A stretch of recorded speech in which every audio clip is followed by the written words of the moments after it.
எல்லோருக்கும் வணக்கம்.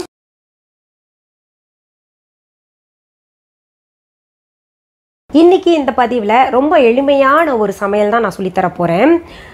ரொம்ப நாளாகவே சிலர் கேட்டுக்கிட்டு இருக்கீங்க, இந்த பேபிஸ்க்கெல்லாம் 6 மாதம் கழித்த பின்னாடி குழந்தைங்களுக்கு சாப்பாடு கொடுக்க ஆரம்பிப்போம் இல்லையா, அப்போ எந்த மாதிரி சத்தான உணவுகளை கொடுக்கலாம் அப்படின்னு கேட்டுக்கிட்டு இருக்கீங்க.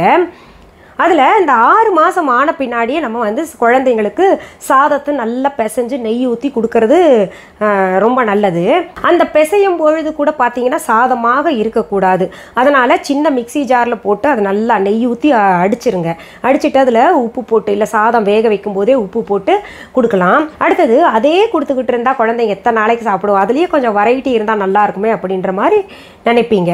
அதனால் இன்றைக்கி பார்த்தீங்கன்னா செஃப்ரான் ரைஸ் நான் உங்களுக்கு செஞ்சு காமிக்க போகிறேன். செஃப்ரான்னா இந்த குங்குமப்பூ போட்டு சாதத்தை செஞ்சு காமிக்க போகிறேன்.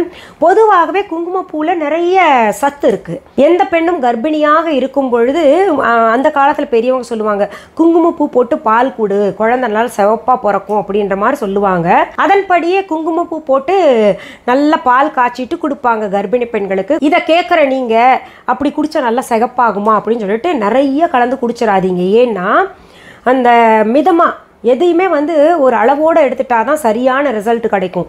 இல்லைன்னா பார்த்தீங்கன்னா எதிர் விளைவுகளை ஏற்படுத்திடும். அப்புறம் இவ்வளோ குங்குமப்பூ பால் குடித்தவங்க கூட நமக்கு கருப்பாக குழந்தை பிறந்துருச்சு அப்படின்ற மாதிரி நீங்கள் நினைப்பீங்க. அதனால் குங்குமப்பூ பால் நிறைய குங்குமப்பூ போட்டு குடிக்கக்கூடாது. அதுவே பார்த்திங்கன்னா ஒரு 4-5 இழைகள், அதாவது ஸ்டிக்ஸ் மாதிரி இருக்கும் இல்லையா, அது போட்டு நல்லா சுண்டை காய்ச்சி குடிக்கணும். அது காலையில் ஒரு முறை, இரவு தூங்குறதுக்கு முன்னாடி. அது காலையில் குடிக்கலைன்னா கூட பரவாயில்ல, இரவு தூங்க போகிறதுக்கு முன்னாடி கர்ப்பிணி பெண்கள் அப்படி குடிச்சுக்கிட்டு வரலாம். அந்த குங்குமப்பூவில் இரும்பு சத்து அதிகமாக இருக்குது. நல்ல நிறத்தை கொடுக்கக்கூடிய ஒரு தன்மை இருக்கின்ற காரணத்தினால இன்னும் நிறைய மருத்துவ குணங்கள் இருக்குது. நான் சுருக்கமாக உங்களுக்கு சொல்கிறேன். அதனால் அந்த குங்குமப்பூவையே வச்சுக்கிட்டு ஒரு சாதத்தை செஞ்சு காமிக்கிற ரொம்ப சுவையாக இருக்கும். அதாவது குழந்தைங்க மட்டும் இல்லை, பெரியவங்களே ரொம்ப விரும்பி சாப்பிடுவாங்க. உடலுக்கு ரொம்ப நல்லது. இந்த குங்குமப்பூ சுத்தமானதாக இருந்தால் தான் நல்ல ரிசல்ட் கிடைக்கும். அது பார்த்துக்கோங்க. காஷ்மீரில் இந்த குங்குமப்பூ ரொம்ப நல்லா இருக்கும். அப்படி இல்லைன்னா கல்ஃப் கண்ட்ரீஸில் ரொம்ப நல்லா இருக்கும். விலை அதிகம்ன்ற காரணத்தினால அதுலேயே பார்த்தீங்கன்னா எல்லாத்துலேயும் டூப்ளிகேட் வந்த மாதிரி அதுலேயும் வர ஆரம்பிச்சிருச்சு. நம்ம viha.online இருக்கக்கூடிய குங்குமப்பூ பார்த்தீங்கன்னா காஷ்மீர் டைரெக்டாக வரவழைச்சு நான் உங்களுக்கு கொடுத்துக்கிட்டு இருக்கேன். ரொம்ப நல்லா இருக்கும். அந்த மனமே உங்களுக்கு இந்த குங்குமப்பூவுக்கும் மற்ற குங்குமப்பூவுக்கும் மோந்து பார்த்தீங்கன்னா வித்தியாசம் தெரியும். சரி, இப்போ குங்குமப்பூ சாதம் செய்வதற்கு தேவையான பொருள்கள் என்னென்னு பார்த்துடலாமா? இன்னைக்கு நம்ம செஃப்ரான் ரைஸ் செய்ய போகிறோம். அதற்கு தேவையான அளவு அரிசி உங்களுக்கு எவ்வளோ தேவைப்படுதோ, இப்போ உங்கள் வீட்டில் எவ்வளோ பேர் இருக்காங்களோ அதுக்கேற்ற மாதிரி அரிசி எடுத்துக்கோங்க. நான் இன்றைக்கி எடுத்துருக்கிறது பாஸ்மதி அரிசி எடுத்திருக்கேன். நீங்கள் பச்சரிசிலையும் செய்யலாம், புழுங்கல் அரிசிலையும் செய்யலாம். பிள்ளைங்க கேட்டதுனால நான் பாஸ்மதி அரிசி எடுத்திருக்கேன். தேவையான அளவு உப்பு எடுத்துக்கோங்க.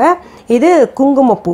இப்போ நிறைய பேர் குங்குமப்பூ பாலில் கலந்து மட்டும்தான் சாப்பிடணுமா அப்படின்னு கேட்டுக்கிட்டு இருக்கீங்க. இப்படி அரிசியிலையும் செஞ்சு சாப்பிட்லாம். ரொம்ப நல்லது, ஆரோக்கியத்திற்கும் உடலுக்கும் நல்லது, சுவையாகவும் இருக்கும் நல்லா. அப்புறம் 1 டீஸ்பூன் நெய் எடுத்திருக்கேன். இந்த நெய்க்கு பதிலாக நீங்கள் எண்ணெய் கூட பயன்படுத்திக்கலாம். இதில் நான் உங்களுக்கு அரிசி அளவு சொல்லலை. ஏன்னா உங்கள் வீட்டில் எவ்வளோ பேர் இருக்காங்களோ அதுக்கேற்ற மாதிரி தான் நீங்கள் சமைக்கணும் இல்லையா. நான் எங்கள் வீட்டுக்கு ஏற்ற மாதிரி 1 டம்ளர் அரிசி எடுத்திருக்கேன். அடுத்தது நம்ம அடுப்பில் ஒரு குக்கர் வச்சுக்கலாம். இப்போ ஊறின அரிசியில் இருக்கக்கூடிய தண்ணியை நம்ம வடிகட்டிக்கலாம். இந்த குக்கரில் நம்ம நெய்யை சேர்த்துக்கலாம். குக்கர் சூடாயிருச்சு. இப்போ நான் நெய் சேர்க்குறேன். அடுத்தது நம்ம ஊற வச்ச அரிசியை இதில் சேர்த்துக்கலாம். நீங்கள்லாம் இந்த அரிசி தனியாக பிரிஞ்சு சாப்பிட்ணுன்னு ஆசைப்படுவீங்க. பொதுவாகவே ஹோட்டல்லலாம் பிரியாணி செய்யும் பொழுதோ இல்லை புலாவிலெல்லாம் பார்த்திங்கன்னா தனித்தனியாக அரிசி பிரிஞ்சிருக்கும் இல்லையா, ஒன்றோட ஒன்று ஒட்டாமல். அதற்கு என்ன செய்யணுன்றது தான் நான் இதில் உங்களுக்கு செஞ்சு காமிக்க போகிறேன். இது பல பதிவுகளில் நான் செஞ்சு காமிச்சிருக்கேன் புலாவெல்லாம் செய்யும் பொழுது. இருந்தால் கூட இதில் மறுபடியும் செய்கிறேன். இதை மிதமான தீயில, லேசான தீயில வச்சுட்டு நம்ம அரிசி உடையாமல் ஜென்டலாக திருப்பிக்கிட்டே இருக்கணும். அதில் இருக்கக்கூடிய அந்த மாய்ஸ்ட் போயிடணும், அதாவது பசை இருக்கும் இல்லையா, அது போயிடணும். அது வரைக்கும் நம்ம இந்த மாதிரி வறுத்துக்கிட்டே இருக்கணும் அரிசியை. இப்போது இந்த அரிசி பாருங்கள், உங்களுக்கு நல்லா பளபளப்பாக தெரியும் பாருங்கள். அதில் இருக்கிற தண்ணியெல்லாம் போயிட்டு நல்லா பளபளப்பாக தெரியுது இல்லையா. இந்த மாதிரி வரும்போது நம்ம வறுக்கிறத நிறுத்திடணும். அதுக்கு பிறகு நம்ம இந்த குங்குமப்பூவை சேர்த்துக்கணும். குங்குமப்பூ சும்மா ஒரு 20 ஸ்ட்ராண்ட்ஸ், அதாவது இந்த மாதிரி குச்சி 20 குச்சி இருந்தால் போதும். 1 டம்ளர் அரிசிக்கு நான் சொல்கிறேன். அடுத்தது தேவையான அளவு உப்பு. கொஞ்சம் உப்பு மிதமாகவே இருக்கட்டும், ஏன்னா நம்ம இதில் குழம்பு ஊற்றியும் சாப்பிட போகிறோம், வெறுமனே இப்படி சாப்பிட போகிறது கிடையாது. அதனால் கொஞ்சம் உப்பு மட்டும் சேர்த்துக்கலாம். நான் இந்த டம்ளரால் அரிசி எடுத்திருக்கேன், அதனால் இதே டம்ளரால் தண்ணி 1.25 தண்ணி ஊற்றுறேன். நீங்கள் இப்போது வழக்கமாக இந்த பச்சரிசிக்கு புழுங்கல் அரிசிக்கு எவ்வளோ தண்ணி போடுவீங்களோ அதுலேருந்து ஒரு 1/2 டம்ளர் குறைச்சி போடுங்க, அப்போ தான் நல்லாயிருக்கும். அந்த அரிசியெல்லாம் பயன்படுத்தும் போது அப்படி போடுங்க. இது பாஸ்மதி அரிசின்றனால நான் நிறையா தண்ணி போடக்கூடாது, சீக்கிரத்தில் வெந்துடும் இல்லையா. 1.25 டம்ளர் அளவு தான் போடுறேன். இப்போ இதை நல்லா கலந்து விட்டுறலாம்.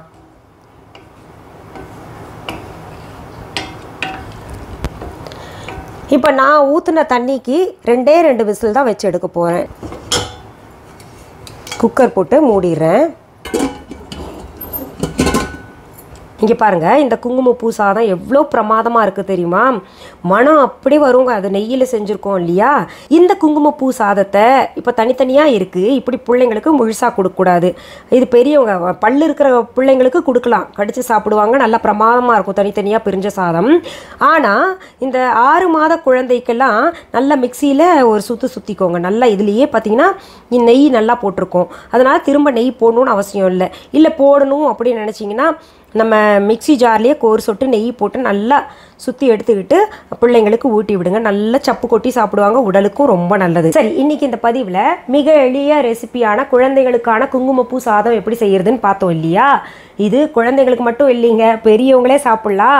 அது கூட என்ன தொட்டுக்கிட்டு சாப்பிட்டா ரொம்ப பிரமாதமாக இருக்கும், நல்ல மேட்ச். அதாவது கணவன் மனைவி பொருத்தமாக இருந்தால் பார்க்குறக்கே நல்லா இருக்கும்ல, அது போல் இந்த குங்குமப்பூ சாதத்து கூட சைட் டிஷ் என்ன பண்ணால் நல்லாயிருக்கும்னு சொல்லிட்டு அடுத்த எபிசோடில் நான் உங்களுக்கு போடுறேன்.